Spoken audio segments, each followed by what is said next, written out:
Well, let's, Well, I'll watch it again on we'll our record website. it. We'll record Okay. it. All right, I will go ahead and start then. Thank you so much for having me here today, and I'm excited to be speaking with all of you about the St. Olaf College Archives. As Joel said, my name is Kristell Benson, and I am the lead archivist here. And as he also said, I was also the interim archivist at the Norwegian American Historical Association before this position. So I first want to acknowledge that at St. Olaf, we stand on the homelands of the Wapakut Band of the Dakota Nation. We honor with gratitude the people who have stewarded the land throughout the generations and their ongoing contributions to this region. And we acknowledge the ongoing injustices that we have committed against the Dakota Nation, and we wish to interrupt this legacy, beginning with acts of healing and honest storytelling about this place. So I don't know how familiar you all are with the college, so I thought I would start with a little bit of a background on St. Olaf itself, as well as the history of the archives here. I also want to talk about our current goals and changes that we're making and the projects we're working on. And while we aren't specifically a genealogical organization, we do have several wonderful resources here at the college that are used by many researchers who are looking into their family history. Some colleges are often, small colleges are often family affairs in a sense, and thus provide some really rich family histories. St. Olaf College was started in 1874 by Norwegian immigrants, and St. Olaf is a little interesting because though it began as a religious school, it was not directly connected to a church until later in its life.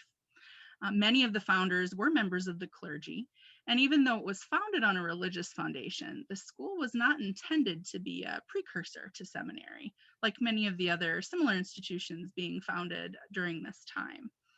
Luther College in Decorah, Iowa, which is my alma mater, is an example of a Norwegian Lutheran school that was established specifically for students who would eventually go into seminary. St. Olaf began as an academy that eventually added a college, and the academy was eventually closed in the early 1900s. Like many similar institutions from its inception, St. Olaf, unlike many similar institutions, from its inception, St. Olaf accepted female students. And the first academy graduate was in fact a woman. Don't ask me her name, I forgot to write it down. It was, I think, an Agnes. We have several famous Agneses at St. Olaf. Agnes Melby. Thank you. I wondered if that was the Agnes. It's my Agnes. So the basic purpose of the school was to educate all of the children of Norwegian immigrants. And the philosophy was to help them actively participate in the American immigrant experience. So as an example of what this means, the first president, Torbjørn Moen, especially encouraged the use of English at this school. While many of the records we have in the archives from his tenure are written in Norwegian, just as many are in English. He said it would be understandable if children born in the US were not fluent in Norwegian, but he did not want them to have an excuse for not being fluent in English. And as an interesting aside, we have recently reprocessed our Moen collections, both his presidential records as well as his family papers. And I'll get into this a little more later. The St. Olaf College Archives, which is also known as the Shaw Olsen Center for College History, was established in 1969 in order to prepare for the college's centennial in 1974. Before this time, many materials were sent to the Norwegian American Historical Association's archives to be stored, while some specific college records were held in a separate vault on campus. NAHA is still located on our campus, right next door across the hall from the archives. And as I mentioned earlier, for those of you that were here, we will eventually be moving into the same space, same office space together. So the first archivist was Joan Olsen, and she was affectionately referred to as Joan of Archives. And she set up an archive that was especially strong in its records management program. She was very well known for going around campus and reminding departments to send their inactive files to the archives.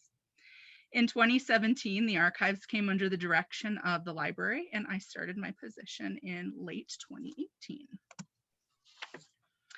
So when I started, my supervisor and I discussed what we wanted the archives to look like as we began doing some restructuring. Our main goal is to adhere to all of the highest standards of our profession, both ethically and in practice, and be recognized, hopefully one day, as a world-class archive and special collections.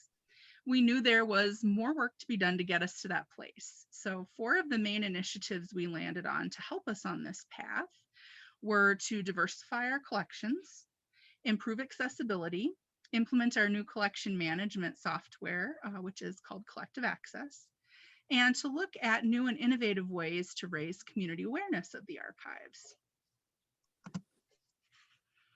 So it's really important to have an inclusive archives at institutions. That's easy to say, harder to do. While preparing for this talk with you all, it got me thinking, how much more information might we have for family researchers and all researchers had everyone who attended and worked at St. Olaf realized how valuable their own experiences were? There's a great deal of information from the presidents and vice presidents and many official records from the college, which of course is very useful, but we have much less regarding the historically underrepresented groups that have always been a part of our St. Olaf community. There is also a distinct lack of material from current students, that is, material created before a student graduates. Things like class notes and journals are really good examples of this type of material, and it's been highly utilized by class sessions in the last few years. It can also be one of the most exciting types of materials for those researching their relatives. They give a very personal account of what the students' everyday life was like while they were here at the college. So in order to further our goal of diversifying our collections, we started 2 new collecting initiatives in the past year, the COVID-19 Archive and the Stories 2020 project. They both called directly to St. Olaf community members to donate their personal experiences with COVID and all of the events of the past year. Throughout the pandemic, we've had so many requests of personal stories about the 1918 flu pandemic and how the college experienced it. And I hope that in the future, these new collections can be just as valuable to researchers. Another goal we had was to make the archives more accessible to all groups, both in terms of finding what information is needed, as well as accessing it once found. So in terms of viewing material in an increasingly remote world, offering more digital material was an obvious way to increase access. Back when the archives first came under the direction of the library, the digitization of several large collections was prioritized. This was in order to facilitate research and decrease the demand on staff time, since there was and still is a relatively small staff. The Manitou Messenger, which is the college's student-run newspaper and is now known as the Olaf Messenger, as well as the Viking yearbooks and the college's course catalogs and bulletins, were all made available and searchable online. And these quickly became the most utilized of our resources. And I will talk a little bit more about those later, as they too are an excellent resource for family researchers. Starting in 2019, we also began implementing the collection management system Collective Access. And it is a database, and it is free and open source software for cataloging and publishing archival collections. We have a great collection of material in our archives, but the Access database that we had been using was no longer sufficient for our needs. And in order to improve access to these records, we needed a new system to make our collections even easier to search for members of the community, with better description capabilities, as well as options to help with viewing digital materials. Our instance of Collective Access currently only has a handful of collections represented, but we're adding more on a pretty regular basis.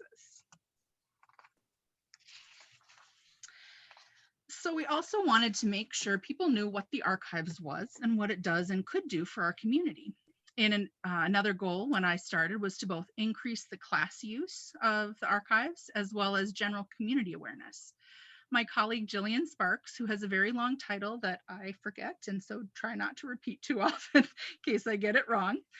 She is in charge of the first initiative, and she teaches from both our special collections as well as the archives. We have also created a video call for materials. We've reached out to departments regarding records management, as well as held events such as pop-up exhibits, an example of which is shown here.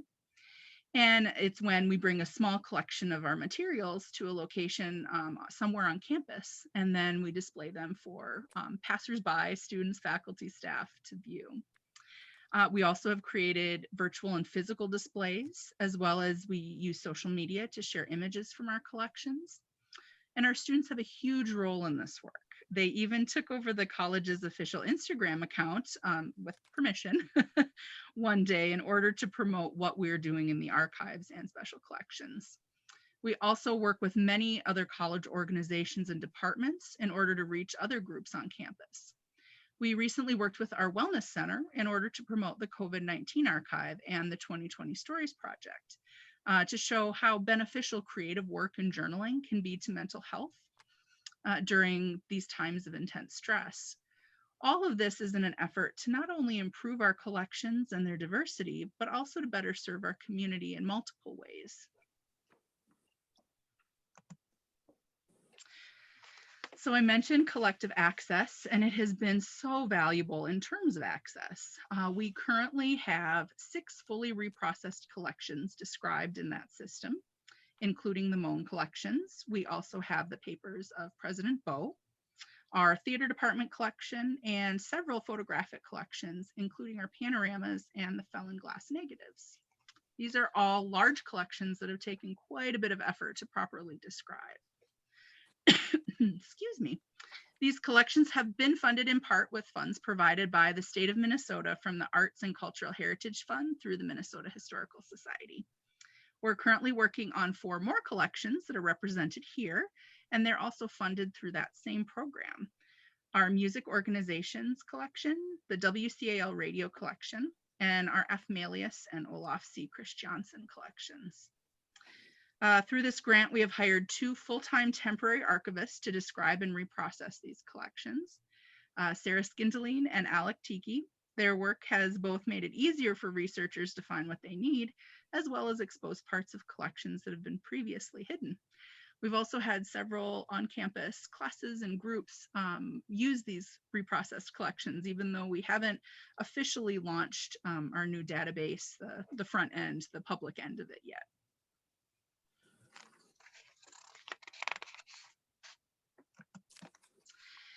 So another large project we've been working on, it's a little overwhelming, but it's a good overwhelming, is our new vault.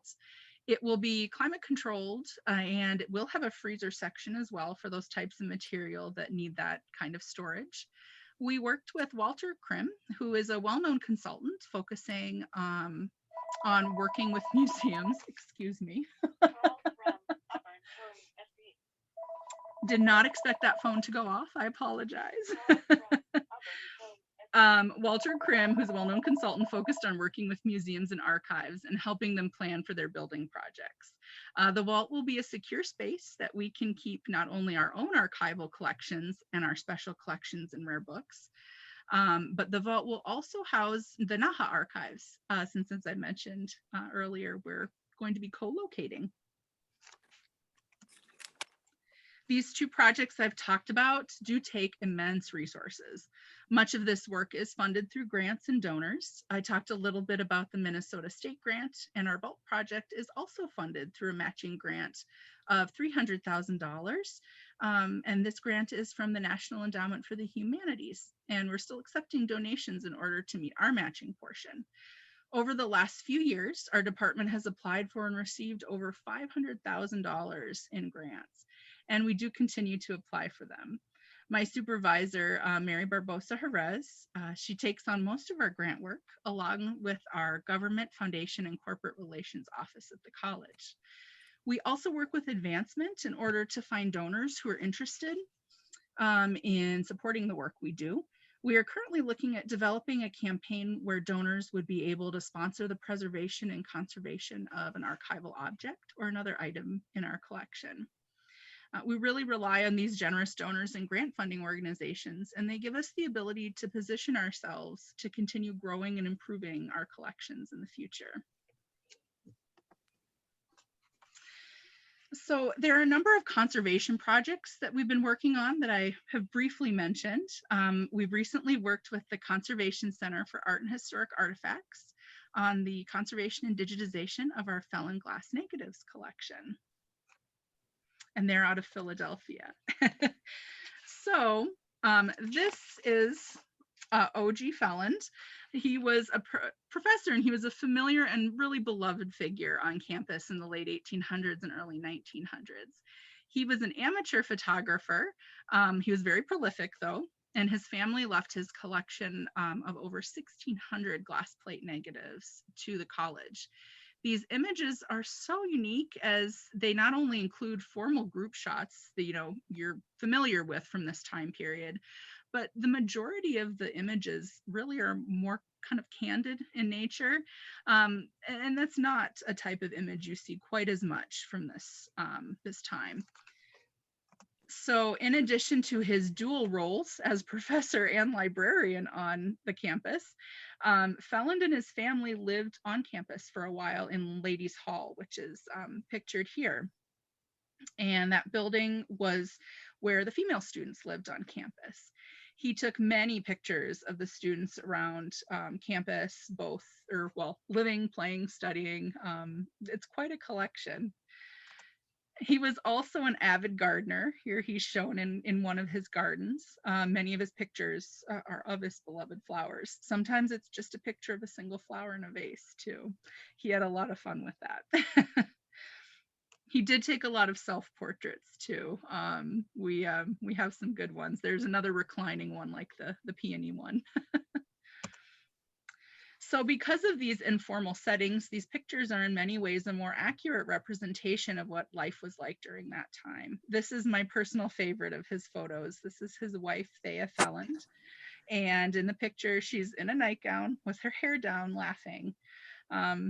As I said, I feel like these are pretty rare types of photos from this time period, and they give a little bit of a glimpse into the reality of life.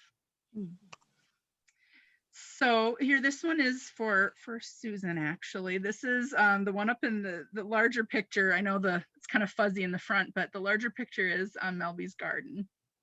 And the format of these negatives means that, not here, unfortunately, but if you go to our website, the detail in these pictures is just phenomenal. You can even at times see a mend in a shirt. There's one picture I was looking at, and you could see the detail of the button in the man's shoe. I mean, just really, really phenomenal detail that you can get from these. So in addition to Felland's work, CCAHA has also conserved and digitized our panorama collection, our college panorama collection. With both these sets of images, we're looking at ways of crowdsourcing to get more information on the individuals pictured. Now, this particular photo actually does have names written on the back, and some of them do, but most of our panoramas don't have that amount of detail. So I would be remiss in talking about all of this work without mentioning our student employees here at the Archives and Special Collections. They are amazing. They research and create exhibits. They respond to research inquiries, deal with the majority of our material donations to both Archives and Special Collections. 2 students created and implemented our Stories 2020 project with very little direction. We have students who work on cataloging projects and proctor visiting researchers. They work on conservation projects and accessioning work. We're also beginning an internship program at the College Archives. St. Olaf recently began a public history program, and we're looking forward to working with students in that program and in others. As a liberal arts institution, one of our main goals is to give students many different types of opportunities that enrich their educational experience. Our students have been able to work directly with conservators from one of the top companies in the country. They have had a question and answer session with the chief of Rare Books and Special Collections Division at the Library of Congress, Mark Dimunition, who is an Ole, St. Olaf grad. And our students have worked with us as we've strived to bring our collections up to the very highest standards, and we really couldn't do this work without them. So I wanted to also talk today about what we and other institutions like St. Olaf may have in terms of genealogical and family history resources for folks like you. One of our most valuable tools, which I did mention earlier, is our Manitou now Olaf Messenger, and it is available online. We have over 130 years of this student-run newspaper, and it is just a wealth of information on individuals who attended and worked at St. Olaf. There are updates from alumni, student essays, current events, and other information about happenings at the school. Let's see here. Oh, it also is the source that we in the archives frequently start with when we're asked a reference question. It's a really good jumping off point. It's kind of like our own version of Wikipedia almost. Oops, excuse me. So our Viking yearbook is also another great resource, and we have over 100 years of this, goes from 1904 to 2007. And often, you know, everyone's familiar with yearbooks, but often you can find some really unexpected gems in a yearbook. So our college catalogs and brochures are also a really unexpected source for family researchers. The bulletins have records of faculty and staff as well as student lists. And we currently have a student working with these materials in order to create a comprehensive list of the departments and divisions on campus and how their names and organizational structures have actually changed throughout the years. And it's incredibly valuable to us, you know, as we're going through and reprocessing collections, to know what the different names of the departments were and how they were, you know, for instance, our anthropology and sociology department are one department, whereas at many institutions they're separate. So we have numerous college histories that are available to search and read online. Some of them, like Dear Old Hill and the History of St. Olaf College, which is shown here. They're both written by Joseph Shaw, and they are rich sources of well-documented and verified information. Other histories that we have are more memoirs from our founders and early leaders at the school, and they give personal stories and recollections of their own time at the Hill. These memoirs include works by P.G. Schmidt, Georgina Dyson Hegland, Gertrude Hillebo, and several members of the Iterbo family. So one source we have that is particularly popular with genealogy researchers, and I believe needs no introduction to all of you, is our Norse Bygdebøker collection. Over the years, Rolvag Library has amassed a collection of these. And while they aren't really part of the library's collecting scope or the archive's collecting scope, we do still accept donations of this collection when they're offered. They're very valuable, and we do have a lot of researchers that come, you know, to the area, and this is a place that they can stop at and use as well. So while what we have is by no means a complete selection like what you would find in Norway, or even I believe it's the University of North Dakota has a fairly large collection of these. This can be a valuable resource for people who are already coming to our vicinity to research. Another noteworthy collection that we have in special collections is the Nordic American imprints. This collection consists of books printed in the US for a Norwegian American audience, and they were printed between the mid-1800s and the 1940s. Some things are written in Norwegian, while others are in English, and the collection is one of the largest of its kind that we're aware of. We're currently working with conservators to assess the needs of this group of material. Many of them are quite old and fragile, and some access restrictions are on these materials until we're able to get them better conserved.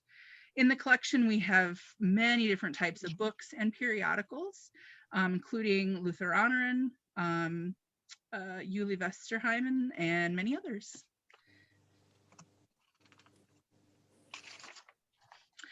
Our alumni collection is also a pretty valuable source of genealogical information. I myself was not expecting it, but when I started here, the previous archivist, Jeff Sauve, found out that my grandpa went to St. Olaf in the late 1930s, and he immediately found a scrapbook that had pictures of him when he was just 18 years old. So there's a lot of sort of unexpected things, things that you can find in those as well. We have dozens of these scrapbooks, and they date back all the way to the late 1800s, and they do offer a unique glimpse into the lives of students here. We have student journals as well, with a number of photo albums is also part of this. And this particular collection, especially the scrapbooks, are really high on our list for description and conservation. So as I have touched on earlier, we have a lot of different photo collections at St. Olaf. And like I said, our felon collection, panoramas, and we also just have a large collection of photos from the campus, dating back all the way to when the school first started. And while many of these are not yet available online, they too are high on our list to preserve and describe. And then one last resource that I wanted to mention is our college records. We have both administrative records as well as academic records. And while these types of materials do have some restrictions on them, especially materials regarding student information, they can be a great resource just for general information about individual students and staff that worked at the college. So I wanted to thank you for inviting me to speak with you all today. I hope I've been able to give you a little bit of insight into our archives, and that I have given you some valuable information regarding researching at college and university archives. Please feel free to contact me if you have questions that we can't get to today. My contact information is listed there.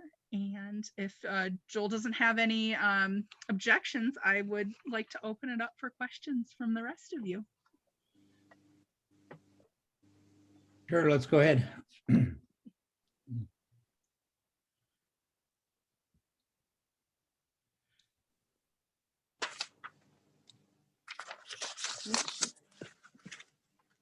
Let me just say that when I went to St. Olaf, Kristell was an incredible help.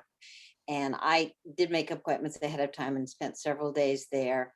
And the photographic materials and the albums were truly remarkable. And I couldn't have done, and the recordings, I couldn't have done what I did without all their help. And it really was one of the special times I've had. So I would recommend it highly. Thank you, Susan. That's really, we loved having you too. It was a pleasure to meet you and discover what you discovered too. So I find that to be the best part of my job, is when, someone finds something really, really meaningful to them, and I get to see, I get to see that small part of our college's history with them and experience, from a different viewpoint, not just of the college, but of the personal aspect of it too. So.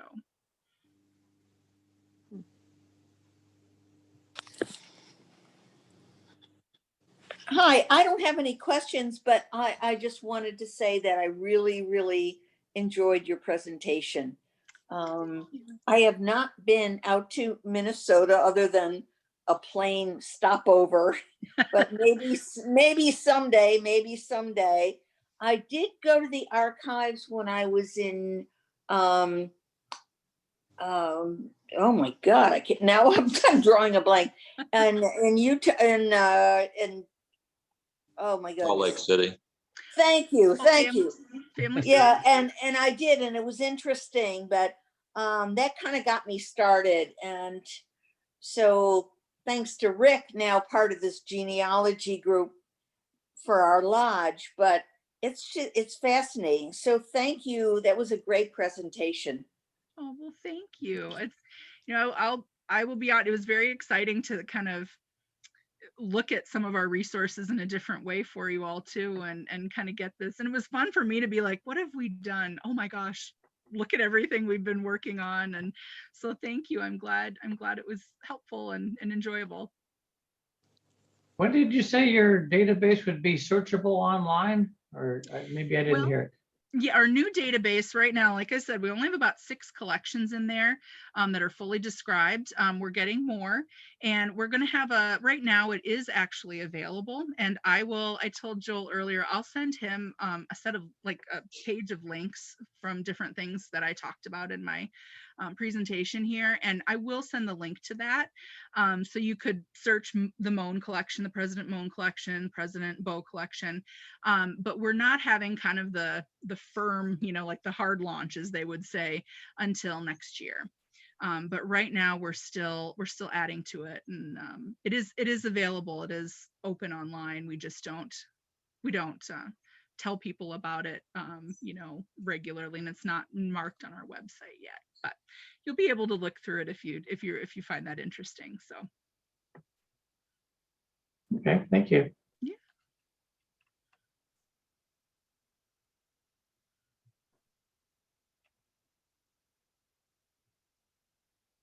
Just wanted to mention, as I recall, that time I went, not being a student or even very familiar with Northfield, finding a place to park where I wouldn't get a ticket on campus was an issue. Finding a place to have lunch. There was a place straight east of maybe a quarter mile from the campus. There's a really nice restaurant. I don't know Yes. the name of it, but it's in a residential area there, and it's a great place. But and then it's kind of for students. I imagine this is pretty easy to walk in and sail through this, but for somebody that's never been there, it can be a little bit frustrating, I guess. I recall going up to the counter, just the general library counter, and said I'm into Norwegian genealogy, and I was interested in a Bygdebøker collection. And the students that were working were like, "What is that? How do you spell that?"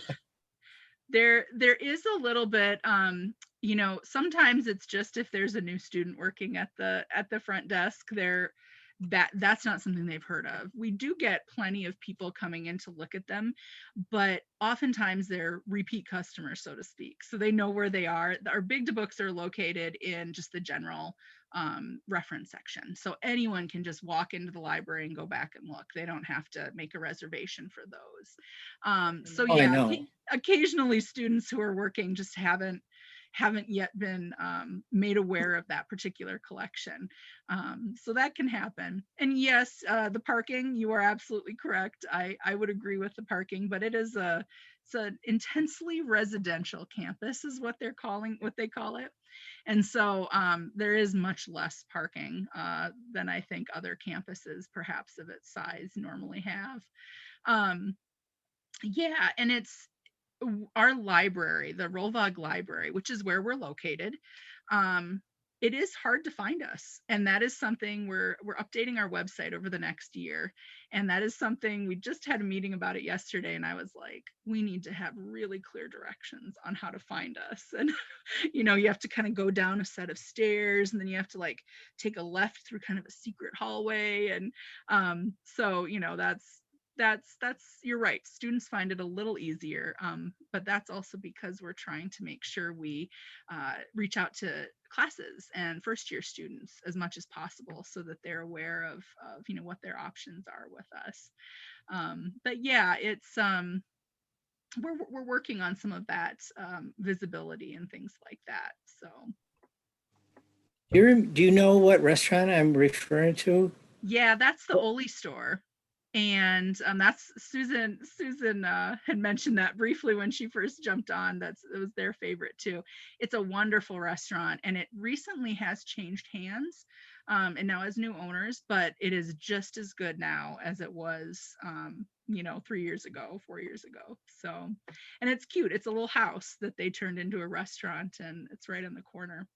Also, just a side note for anyone who might be interested, we've done we're doing a huge renovation project, I've gone out or not a and come renovation, back building in, project, tried several times. and that tried to they're tell me building what to new do. new dorms This is- right on that street that the Oli You're school sitting is, like this. Avenue.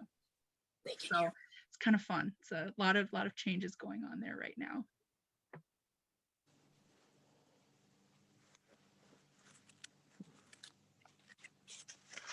Oh, by the way, it is UND that has another collection. That's what I thought. I thought it was. And then also, well, I was trying to think, there was another. Does the NASF library have a collection of them too? That I'm sorry, I don't know off the top of my head. I thought they might have Yeah, did. they have a pretty significant collection, and there's also a lot of them at the University of Wisconsin Library. And I think University of Minnesota actually has some too. And they, I believe, I think the University of Minnesota still does an interlibrary loan on those. I don't know that for a fact, but Oh. I know we have had to stop doing interlibrary loan on ours just because it just isn't feasible anymore. But I do think that the U of M does some still. The Minnesota Genealogical Society in Mendota Heights has some as well. I didn't know that. I didn't realize that.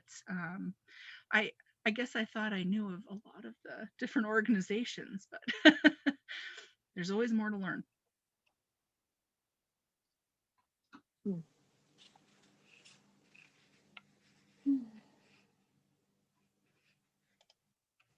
Yeah, Gary's posted the website for the Oli store. Yes, thank you. I saw that. I'm sorry, I forget I'm still sharing my screen.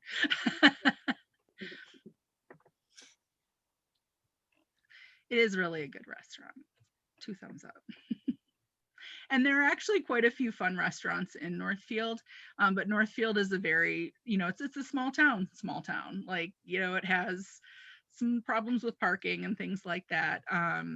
The Archer House was a pretty famous hotel that many people had been, up for since the late 1800s, I think, and it recently burned down.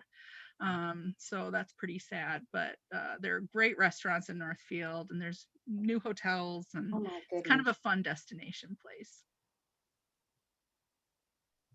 And Carleton College is also, that was another thing I wanted to mention.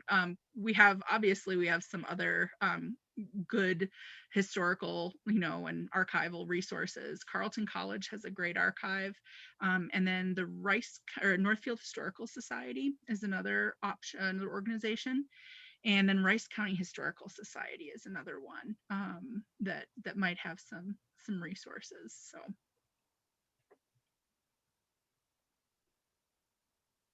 Do you have ties with? You said you were not from Decorah, but you went to school in Decorah, right?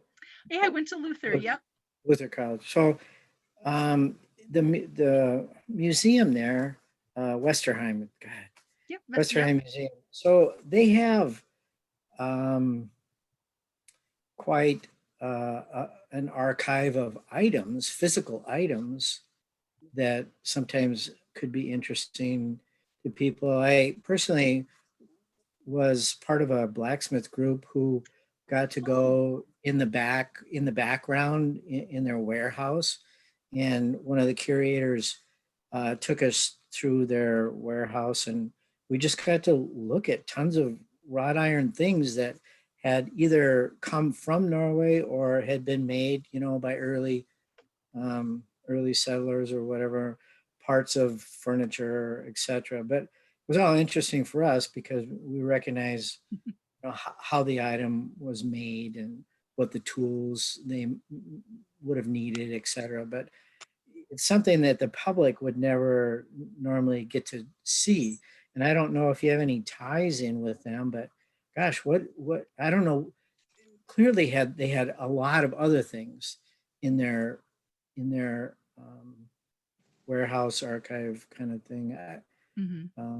It may be of interest to other people as well. It's not just metalwork, certainly, all kinds of things, furniture, clothing.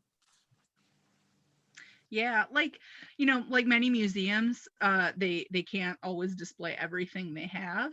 And the Westerheim, it's interesting because when NAHA was started in 1925, I think I think the Vesterheim either was started around the same time or a little bit before. I'm not sure which, but the Vesterheim was kind of the place for things to go, and the Naha archives was the place for records and paper to go.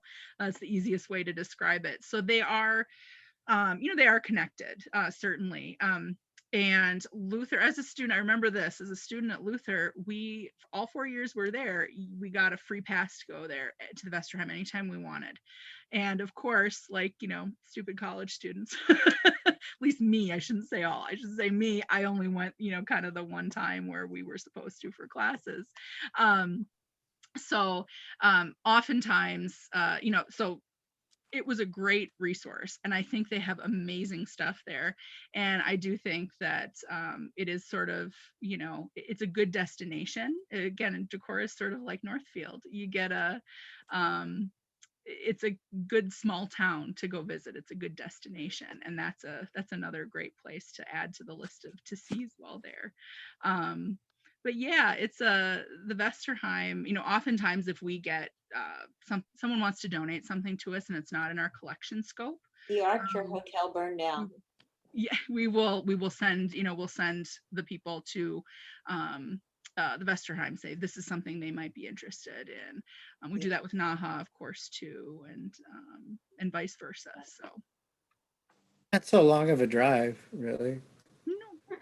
no, I was actually, I liked the fact that I live in the Twin Cities, and so I did back then too, and it was kind of it was a nice drive. It was peaceful, a lot of cornfields.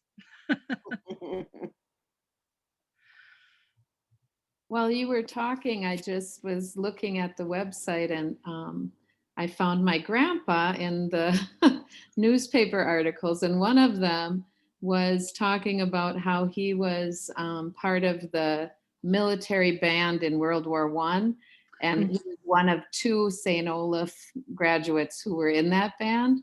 And I right away thought of this picture I have of him standing outside a tent with his bugle. And I'm wondering, like, things like that, is that something that you'd be interested in having with, I mean, I'm just curious as to if that would be something that I can donate to you guys, or.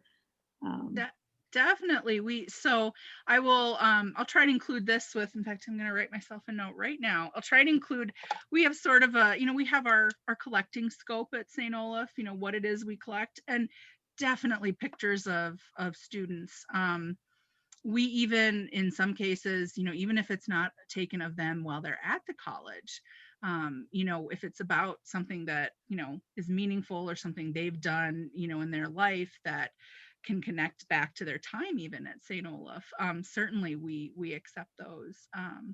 But I will add, we have kind of a little sheet of the types of things we accept. For instance, we are no longer able to accept Viking yearbooks because we have them all digitized, and we have about 4 or 5 full sets of them. We just don't have the room anymore to collect more physical copies. So I'll try to include that in the email I send to Joel early next week. Okay, great. Is that available on your website as well, the list? I think so. I have to apologize. Like I said, we've been doing some updates on the website, so I'll have to double check and see if that's still there. But if it's not available on the site, I will make sure I send it as a PDF to so Joel can send it out. Thank you. Yeah, thank you.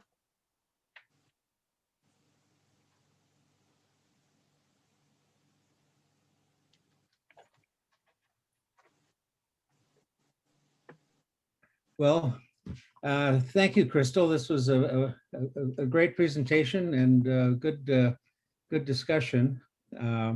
If if there aren't any more questions, I think maybe we'll start to wrap this up. Well, thank you again. It was really lovely meeting you all and speaking with you. And it's I look forward to hopefully reaching out to some of you again in the future. And please let me know if you have questions. Feel free to send me an email. I'm always happy to talk. So Thank you very much. stop sharing there. Thank you. It was wonderful meeting you all.